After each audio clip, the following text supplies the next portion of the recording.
how kindness can extend your life. It's a very interesting aspect of life, that life can be extended even in a miraculous way.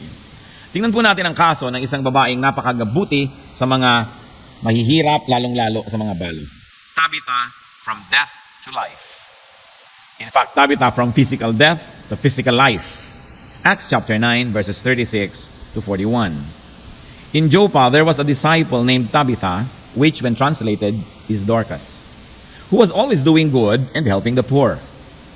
About that time, she came sick and died, and her body was washed and placed in an upstairs room. Lydda was near Joppa, so when the disciples heard that Peter was in Lydda, they sent 2 men to him and urged him, "Please come at once." Peter went with them, and when he arrived, he was taken upstairs to the room. All the widows stood around him, crying, and showing him the robes and other clothing that Dorcas had made while she was still with them. Peter sent them all out of the room. Then he got down on his knees and prayed. Turning toward the dead woman, he said, "Tabitha, get up." She opened her eyes, and seeing Peter, she sat up. He took her by the hand and helped her to her feet. Then he called the believers and the widows and presented her to them alive. Isang kamangha-manghang istorya na kung minsan pag binabasa na lang natin lagi, parang nawawalan na siya ng magic para tayo magulat. Pero nawa hindi ganun ang maging attitude natin when we're reading, because this is a wonderful, wonderful, earth-shaking story. So isang babae, si Tabitha, translated name Dorcas, was always helping the poor. Ang kanya pong area of helping ay mga widows. Hindi natin alam kung siya man ay widow, hindi natin alam. Alam natin siya ay masipag at may konting kaya. She died. Namatay ang matulungin. And because Peter was known to be an instrument of the Lord for many miracles, and Peter was in a nearby place, the brethren called Peter. Ipinasundo, ipinatawag. Pumunta po kayo dito, kagadaghad. Yun ang kanilang pakiusap kay Peter. And so Peter went.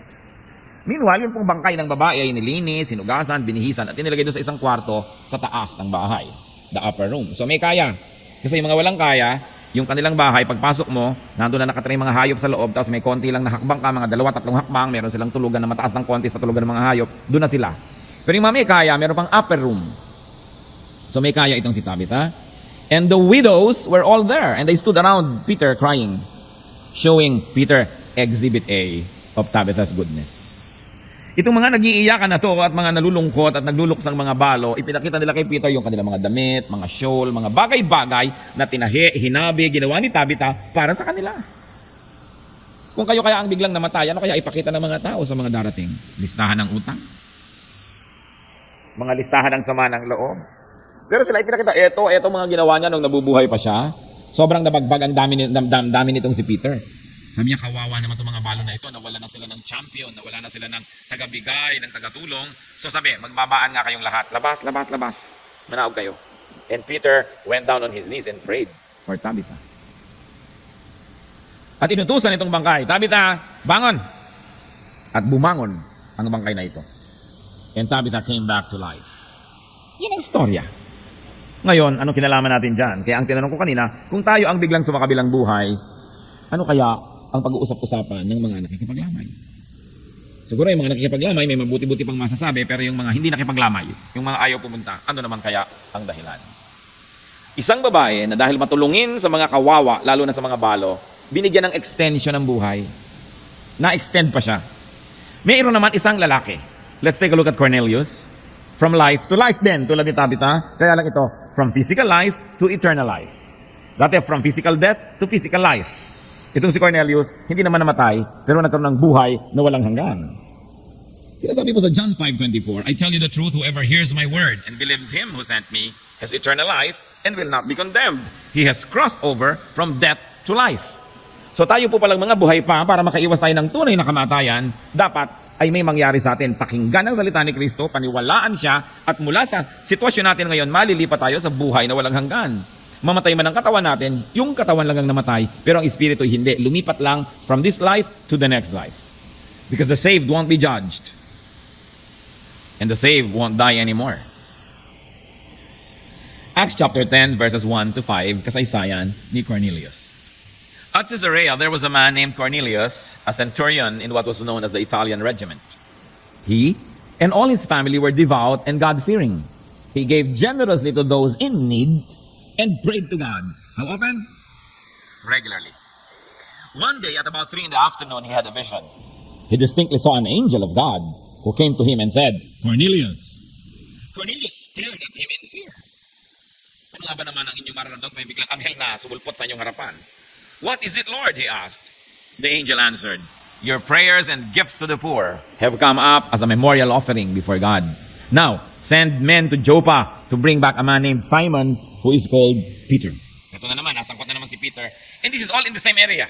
No? The western seaboard of Israel, bordering the Mediterranean Sea. So itong si Cornelius, though a Roman officer, gave generously to the needy. Ito ang nakita natin sa kanya, dalawang katangian. Madadasalin sa tunay na Diyos, bagamat siya isang Roman, heathen, pagan, Gentile Roman officer. Pero madadasalin siya regularly and he gave generously to the needy. So an angel of the Lord appeared to him. Sabi ng anghel, Your prayers and gifts to the poor have come up as a memorial offering before God. Send for Peter. Anong kinalaman ni Peter? Meanwhile, habang nangyayari ito, kasabay, slightly before, thereabouts, itong si Peter nagkaroon ng vision. Ano po yung vision niya? Nagutom siya at gutom na pero habang naghahanda pa ng pagkain sa baba, nahigada naman siya sa upper room. This time yung upper room na walang bubong, parang terrace lang at merong habong lang yan para hindi ka masyadong mainitan. At nagkaroon siya ng vision, lahat ng mga ipinagbabawal na pagkain sa mga Hudyo ay nandun at nalalaglag galing sa langit at kinulekta ng isang tela na parang nung inipon ay nagmukhang parachute na nasa loob lahat yung mga laman at dinadala sa kanya pababa. At sabi ng boses, Peter, kumain ka, pagkakainin mo lahat yan. Sabi ni Peter, Lord, hindi po ako pwedeng kumain ng maruming pagkain.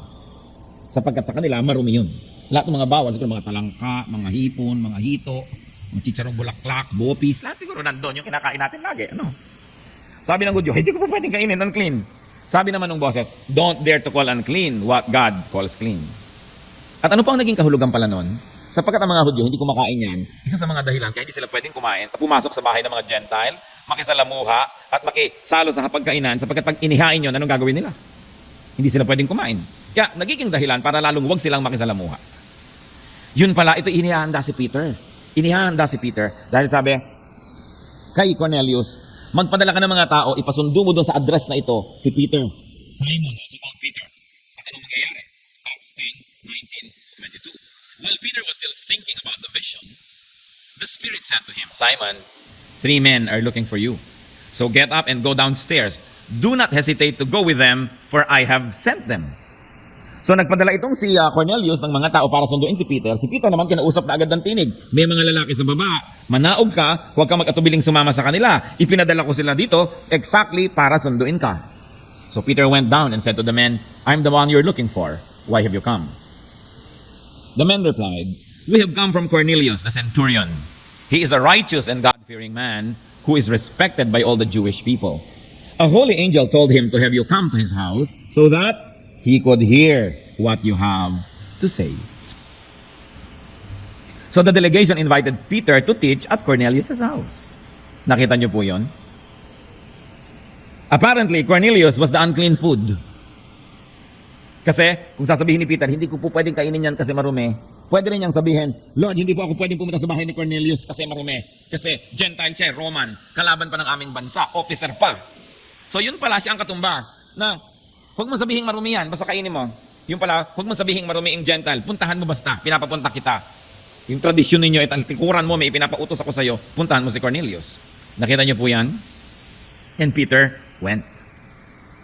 Dahil sa kawang gawa ni Cornelius, at hindi lang yon, he was always praying to the real God, ha? Huwag kayong malilito kasi kung minsan maraming may kawang gawa, pero hindi naman nananalangin sa tunay na Diyos. So baliwala, kailangan na may kawang gawa ka, at naniniwala ka, tumatawag ka sa tunay na Diyos, magkasabay yun, magka-partner. At sapagkat siya ay isang Gentile, hindi niya alam ang Word of God, hindi niya alam ang teaching, hindi niya kilala ang tunay na Diyos, generally, tinatawagan lang niya, pero hindi niya alam ang detalye, hindi niya alam ang mga katuruan. So anong ginawa ng Panginoon? Binigyan siya ng gantimpala.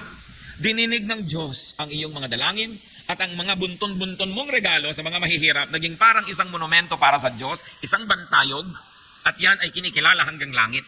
At dahil dyan, pagkakalooban ka ng Diyos ngayon, ng pribilehiyo na makilala siya ng lubos, marinig ang eksakto niyang salita, sapagkat yung general faith mo, tama na. Ngayon dapat yung specifics niyan maging tama rin. So ang ipinadala, si Peter. Nagturo ang Peter. Sa katunayan, sa pagpasok niya sa loob ng bahay ni Cornelius, si Cornelius ay lumuhod sa kanyang harapan. At sabi ni Peter, "Stand up, I too am a man." Tumayo ka, pareho lang tayong tao. At kung yung tunay na Peter noon na niluhuran ay tumanggi, bakit naman ang mga rebulto ni Peter ngayon ay niluluhuran? Yun ang tunay na Peter, tumanggi. Yung pa ba naman chalk, yung bato, yung paper mache pa ang dapat tumanggap ng luhod? Sabi niya, pareho lang tayong tao, equal, huwag kang luluhod sa akin. Di lalo naman yung kahoy, di dapat luhuran, yung chalk, yung bato, yung metal. Dahil hindi nga tao yun. Acts 10:44, nagturo si Peter. While Peter was still speaking these words, the Holy Spirit came on all who heard the message. At pagkatapos alam niyo nangyari, they spoke in tongues like the phenomenon that happened sa Jerusalem nung Pentecost. At sapagkat yung ibinigay sa mga Hudyong naniwala kay Kristo, ibinigay din sa mga Gentiles, ibig sabihin, pantay lang. Therefore, dapat din silang i-baptize, dapat din silang i-welcome sa church. Acts 10:47, can anyone keep these people from being baptized with water? They have received the Holy Spirit, just as we have. Sabi, meron pa bang pwedeng pumigil sa atin na bautismohan ng tubig to? Ayun, kung yung mas mataas kang bautismo, yung bautismo ng Espiritu Santo, natanggap na nila, tubig pa ba naman ang ipagkait natin? Sapagkat kung hindi nangyari yung vision na yon ni Peter, hindi nila ito bibinyagan, hindi nila ito pupuntahan dahil labag sa kanilang mga kaugalian. So, Cornelius was given the gift of salvation, the gift of the Holy Spirit, because he was kind to the poor. And remember, prayerful to the children. Yan ang narating ng kanyang kabutihan. His kindness to the poor has become a memorial before God. Better than shrines built by hands. Better than temples built by people. Kaya ang sabi sa Acts 17:24-25. The God who made the world and everything in it is Lord of heaven and earth and does not live in temples built by hands. And he is not served by human hands as if he needed anything, because he himself gives all men life and breath and everything else. So, God lives in shrines built by kindness to the poor. Pag sinabi niyong gagawa tayo ng tahanan ng Diyos, ito tinitirhan ng Diyos, hindi yung totoo, hindi daw tinitirhan ng Diyos ang mga bagay na nilikha lang ng tao. Subalit ang tunay niyang templo na nakabibigay luwalhati sa Kanya, yung hindi nakikitang templo, yung mga dambana na nabubuo dahil sa paggawa ng mabuti sa mga kapuspalad. God is served by serving the poor. God is served by serving the weak. Sabi, hindi pwedeng paglingkuran ng Diyos dahil wala siyang kailangan. Siya nga ang nagbibigay ng buhay, ng hininga, ng lahat-lahat. So, paano natin paglilingkuran? Kaya ang sabi, gusto niyong paglingkuran ng Diyos, paglingkuran niyo ang mga kapuspalad, ang mga mahihina, ang mga kawawa, sapagkat yan lang ang paraan na pwede kang maglingkod sa Diyos. Inaari niya na siya ang pinaglilingkuran kung ang mga kawawa ay pinaglilingkuran. Inaari niyang siya ang pinauutang at binibigyan kung nagpapautang at nagbibigay sa mga kapuspalad. Ang ginagawa natin sa mga pinakamumunti niyang mga nilalang ay ginagawa natin sa Kanya. Like Tabitha, those who do good to the poor can have an extension of life. Ibig niyo sabihin, pag namatay na ako, pwede na ako na mabuhay uli. No. Probably not by being recalled from death, but by receiving the gift of a long or a longer life. Sasabihin nyo, bakit yung isang tao naglilingkod sa Diyos, maaga namatay? Paano naging mahaba ang buhay nun? Length of life is not always amount of years in your life. It can be the amount of life in your years. So kung minsan ang haba ng buhay mo, ang daming bilang, pero wala namang nangyari at katuturan, maiksing buhay yon. Pero kung minsan, konti lang yung bilang ng buhay mo, pero punong-puno ng kabanalan, ng mga paglilingkod, ng kagalakan sa Diyos, mahabang buhay yon. So yung mga naglilingkod, mahaba buhay niyan. Kita ninyo, masaya, maraming nagagawa, may kagalakan, may kapayapaan, nagbibigay ka na nga, ikaw pa itong natutuwa, sa kayo nakakita ng ganun. Kung tayo makasarili at hindi naglilingkod sa Diyos, masakit magbigay. Pero malalaman nyo, kung maka-Diyos na nga ang inyong espiritu, habang nagbibigay kayo, gumagalak ang inyong puso. Halimbawa, sasabihin nyo, poor din po ako, pues magdala ka pa rin, gifts to the poorer. Mahirap po ako, kaya nakalagay doon, mga kaloob para sa mga mas mahirap. Kasi kung minsan ayaw mo magbigay, mukha yata ako mayaman, nakakahiya naman. Gifts to the poor, poor din ako. Di, gifts to the poor. Para wala na magdahilan pa. Purihin nga natin ang Diyos sapagkat may mga taong marunong magbigay. Alam nyo, bunton-bunton yon, gumagawa tayo ng dambana para sa Panginoon. Dambanang di nakikita dahil agad-agad lalakad yan at ipamimigay na sa mga nangangailangan. Isaiah 40:31. But those who hope in the Lord will renew their strength. They will soar on wings like eagles. They will run and not grow weary. They will walk and not be faint. Yan ang pagpapalang ibinibigay ng Diyos doon sa mga taong sumusunod sa Kanya, naniniwala sa Kanya, umaasa sa Kanya. Kaya wala tayong duda na kung merong lugar sa ating puso ang mga kapuspalad, ang mga mas kawawa, binibigyan tayo ng Panginoon ng lakas, ng sigla, na tanging siya lang ang pwede magbigay. And like Cornelius, those who give to the needy and are prayerful, remember, lagi may kakambalian, charity is not enough, are known to God. Bawat isang taong nagbibigay sa kapuspalad at tumatawag sa tunay na Diyos ay kinikilala, kilala at kikilalanin ng Diyos. And those who give to the needy build a memorial before God, though they may be Gentiles. Tayo po, ng mga Kristiyano, we should always recognize and salute the good work, even done even by non-Christians. Nakita niyo po itong si Cornelius, hindi Hudyo, Roman citizen, sundalo pa, kalaban ng Israel, pero kinilala ng Diyos dahil siya ay totoong mananampalataya, bagamat ethnically, culturally, legally, hindi siya Israelite. Maraming mga tunay na mananampalataya kahit sa labas ng mga dingding ng ating bulwagan na ito. Minsan wala silang dalang Bible, meron pa silang mga kamalian sa kanilang mga pananalig. Kaya nga, ang premyo sa kanila ng Diyos, padadalhan ng mga guro para yung direksyon nilang tinahak na papunta sa tama, maging every detail will be correct through good teaching. Pero you look what God recognized. God recognized His prayerfulness to the true God and His gifts to the poor. Hindi nakalampas sa mata ng Diyos ang kanyang kabutihang loob. So salute people, though they may not be called born again, though they may not be in your church. If they're doing good, salute them and pray for them. And who knows, you could be the Cornelius that the Lord will be sending to them. I mean, rather Peter. They can be your Cornelius. Pag nakakakita po kayo ng mga taong gumagawa ng mabuti, lalo nyo ipanalangin, lapitan, turuan, para ang ginagawa nilang mabuti, lalong ma-fine-tune. Kinikilala yan ng Diyos. Good works can lead to salvation. Now, don't get me wrong, hindi ko sabing good works earn salvation. But it can lead to salvation like in the life of Cornelius. May good works na siya ang ginawa ng Diyos. Itama na ito para talagang wala na siyang kulang. Itama ang doktrina nito. Turuan. Good works may not automatically win salvation for you, but when you are known, recognized, and appreciated by God, can salvation be far behind? Pati itong si Peter, binigyan ng vision. Kasabay nitong si Cornelius, may vision, lumabas yung anghel. Ang Panginoon ang nag-engineer ng situation para yun mangyari.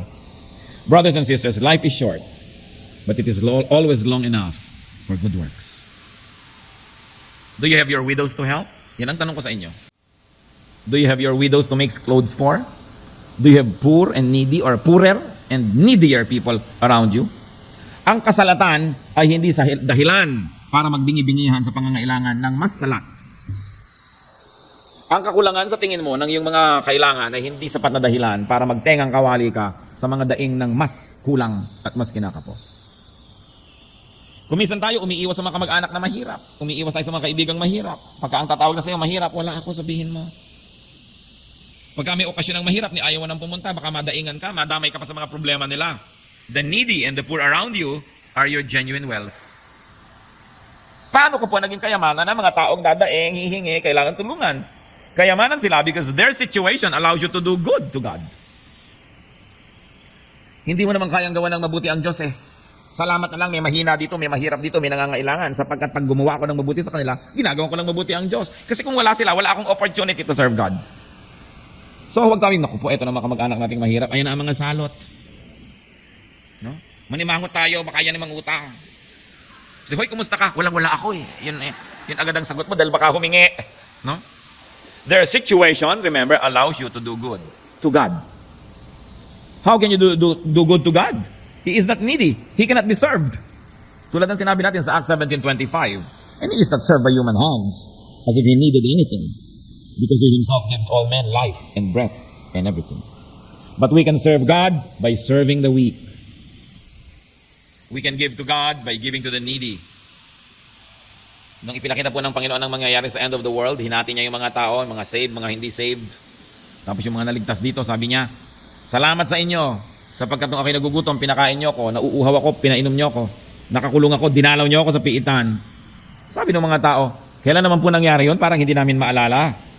Matthew 25:40, the king will reply, I tell you the truth, whatever you did for one of the least of these brothers of mine, you did for me. Hindi naman natin ang ibig sabihin ng least. Kung anong ginawa nyo dito sa pinakawalang kwenta, pinakakawawa, pinakakaliitang ito na mga kapatid ko, ginawa nyo sa akin. Sino po ba yung least? Hindi lang yung least economically able. Kung minsan yung least likable. Madali namang magbigay sa taong nagugustuhan natin eh. Pero nagbibigay pa ba tayo sa nakakainis? Yung nakakayamot. Yun yung least likable. Nagbibigay pa ba tayo sa hindi tumatanaw? Yun ang least, grateful. Nagbibigay pa ba tayo doon sa magalang? Yun ang least respectful. Sabi, whatever you do to the least of this, you do to me. Kung nagbibigay po tayo doon sa nakakatuwa at nagbibigay din in return, hindi naman pagbibigay yun kasi may kapalit eh.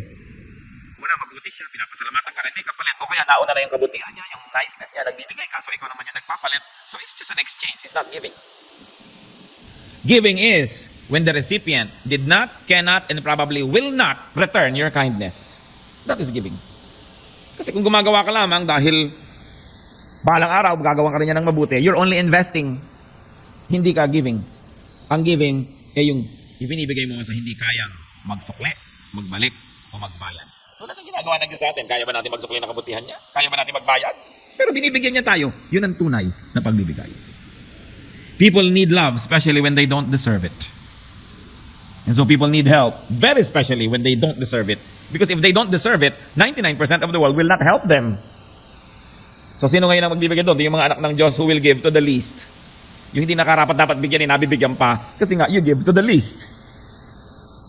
Parang tayo. Hindi naman din tayo dapat bigyan ng Diyos. Pag sinuri natin ito, yan ang hinahanap ng Panginoon.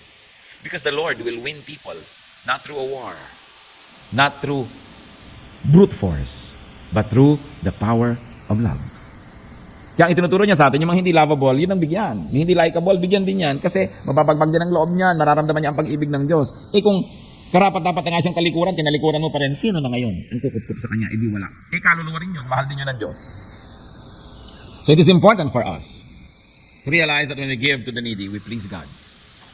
And not only that, may bonus pa, you gather for yourselves treasures in heaven. Ano po ang challenge na nais kong bitawan sa ating lahat ngayon? How can you extend your life? How can you find your Tabitha? How can you find your widows if you are Tabitha? How can you be a Tabitha? How can we be like Cornelius? Siguro naman, isinulat yung Biblia, hindi lang para hangaan natin sila. Hindi naman fan magazine yung Biblia. Sinulat yon para tularan natin sila. Di ba? All scripture is God-breathed. It is profitable for teaching, rebuking, training, etc., etc. Ang hamon po, kapatid, find your poor and weak and do good to them. Hanapin nyo kung sino ang inyong widow. Hanapin nyo kung sino ang inyong poor at tulungan nyo. Kung minsan hindi na kayo kailangang lumayo, yung asawa nyo pala yon. Poor na poor kasi deprived na deprived ng inyong love.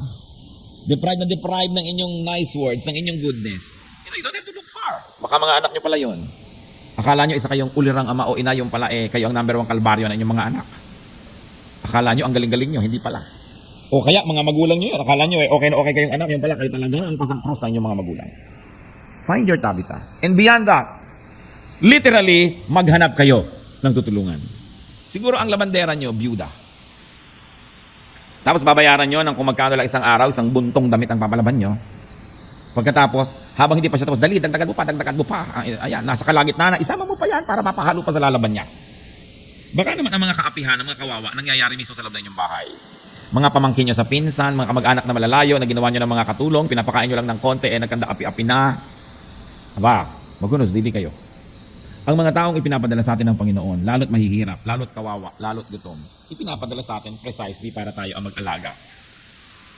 Hindi para natin sila laging bantayan. Sukatin ang ulam ng pinsan ninyo. Ano pang pansukat? Tansan! Siyempre, tansan ang pansukat dapat yan. Painumin niya, nasan po ang baso? Anong baso? Iturok na lang sa kanya. Hiringgilyan nila.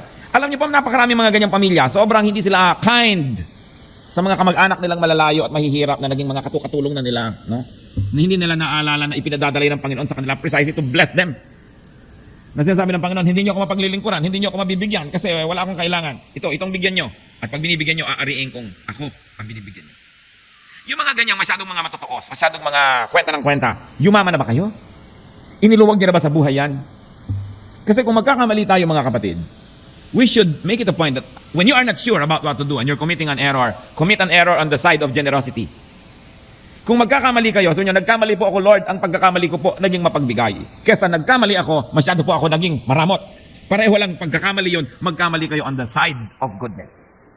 Sapagkat sabihin ng Lord, bakit mo sinasabing kamalian ang mapagbigay? Anong gusto mo palabasin? Mali-mali ako? Ako nga itong mapagbigay, ako talaga yung nagbibigay sa inyo ng sobra, hindi nyo naman dinedeserve, binibigyan ko kayo. Sasabihin mo, mali yun? Di mali ako. Nakita nyo, makakalaban nyo pa Diyos. Listen to this. Unless it becomes wasteful, hindi kamalian na maging mabuti. Kahit kailan, hindi mali na maging mabuti. Kung doon kayo nagkamali at ituring nyo mang mali yun, ang Diyos sa langit ang magbabalik sa inyo nung nawala dahil nagkamali kayo. Dahil nagkamali naman kayo sa pagiging mabuti. Hindi kayo nagkamali sa pagiging maramot. Pero kung nagiging maramot tayo, ang Panginoon din ang sumisingil sa atin nun. Puro tansa ng mga lasa sa lalagyan ng mga pagkain ang pinapakain mo, biglang nabalian ka ng buto, 100,000 ang pagpapalagay ng taang kahoy. Mas malaki pa ang bayan, kasi tagal. Hindi ba tayo kayang ipagtanggol lang dyan sa mga aksidente at mga sakuna at kung ano-ano? Kung tayo ay mabuti sa ating kapwa, kaya niya tayong iligtas sa gastos. Pero kung minsan hindi natin nakikita na nagkakadalidulubyo yung buhay natin, nagkakadahirap-hirap dahil nga maramot tayo. Kailangan ng pagbabago. Ang mga anak ng Diyos, hindi bagay na makunat. Sabihin nyo nga sa katabi niya yan, "Hoy, huwag ka makunat, kapatid. Anak ka ng Diyos, nakakahiya naman yan, di ba?"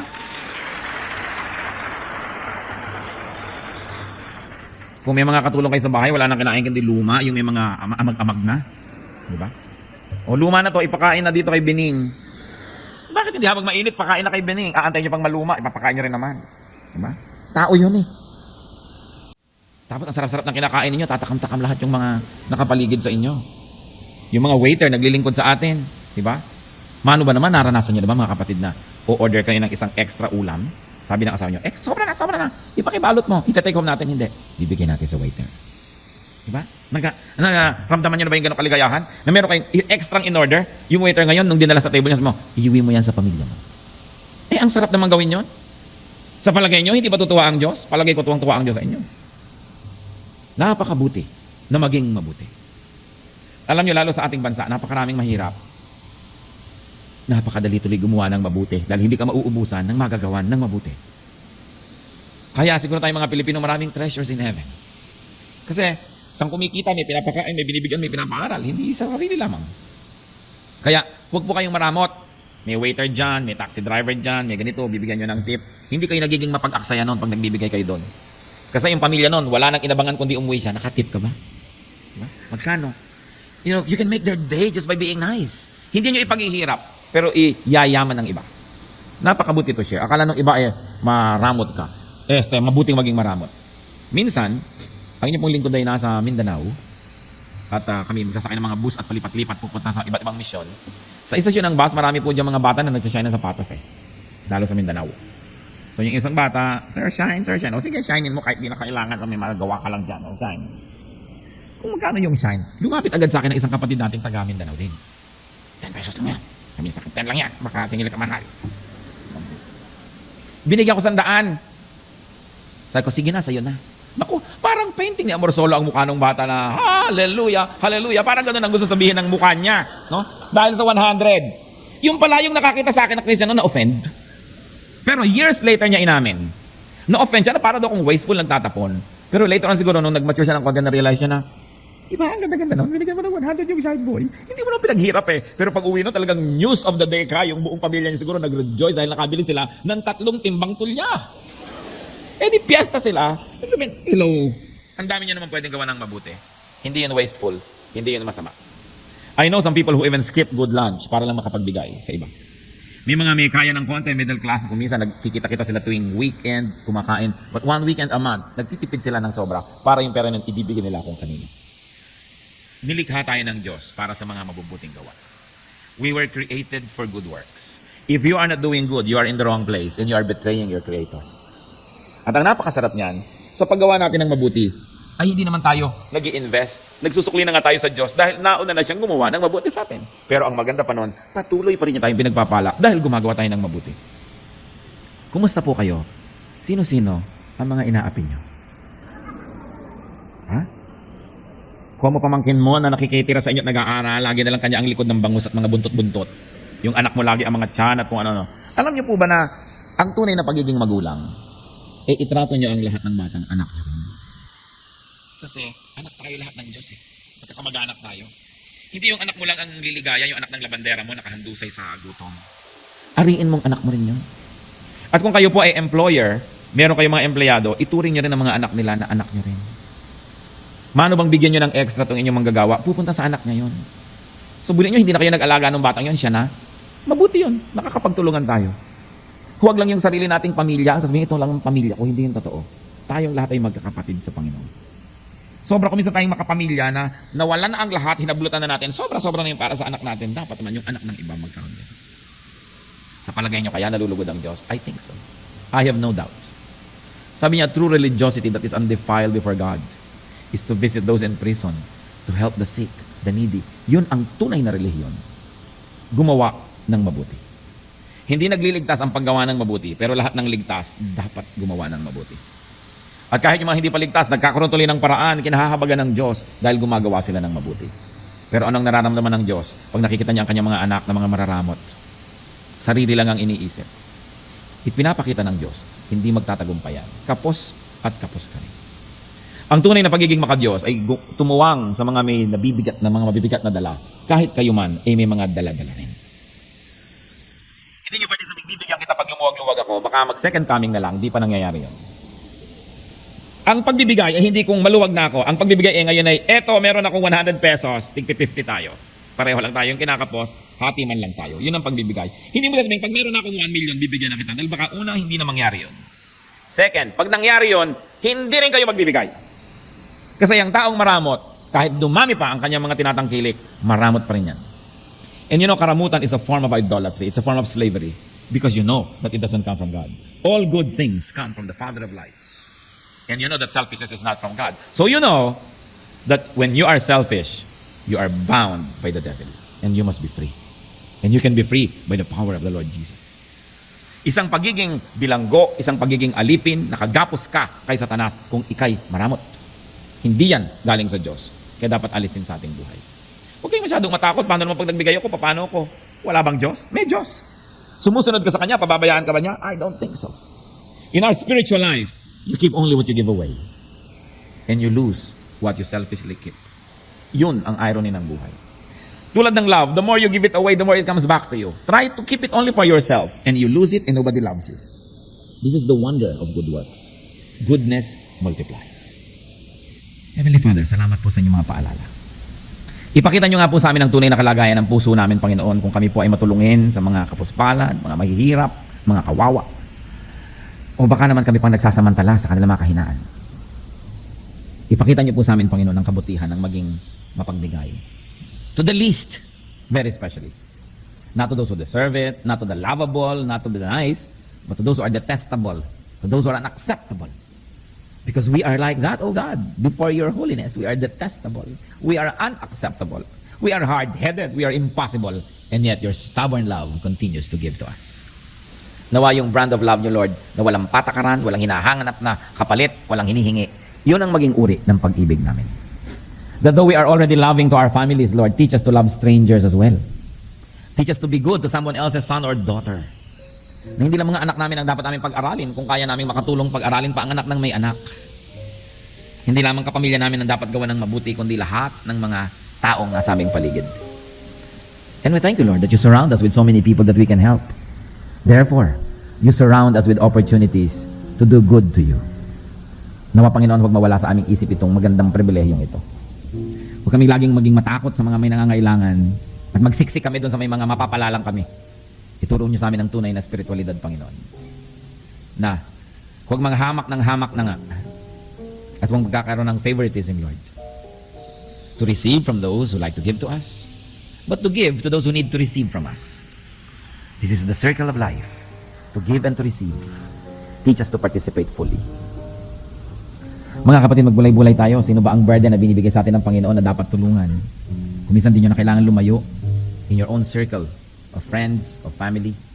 There are poorer people, needy people. When the Lord gives us success, when the Lord gives us money, when the Lord gives us things, it's not only for us. He wants to bless people through us. Huwag nating sayangin ang pagkakataon ng paglingkuran ng Diyos. Lord, may you enable us to really love you by loving others. To really serve you by serving others. Lord, I pray for people who are here who may be selfish, Maybe sometimes too selfish not to even know na selfish pala siya. Buksan yung mata namin. Alisin mo, Lord, yung mga kasinungalingang binuo namin tungkol sa aming sarili. At hayaan yung makita namin aming sarili kung paano nyo kami nakikita. Allow us to see ourselves as heaven sees us. At Lord, kung meron po kami mga ginawang panglalamang, pangkakawawa, patawarin niyo po kami. Inaalay namin aming sarili na maging extension of your goodness and kindness. Isang pagbabago ng pananaw. Pagbabago ng paraan ng pamumuhay. To be giving, to share. Because you first shared and gave to us. Mga kapatid, patuloy tayong magbulay-bulay at isipin natin. Ipahayag ng Espiritu Santo sa inyo ngayon kung sino ang inyong mission field. Sino ang dapat tulungan? Paano? What do you have at home? What is your strength? What are your possessions? What is your skill and talent that you can give? Let the Spirit minister to you. Be alone with the Lord for a while.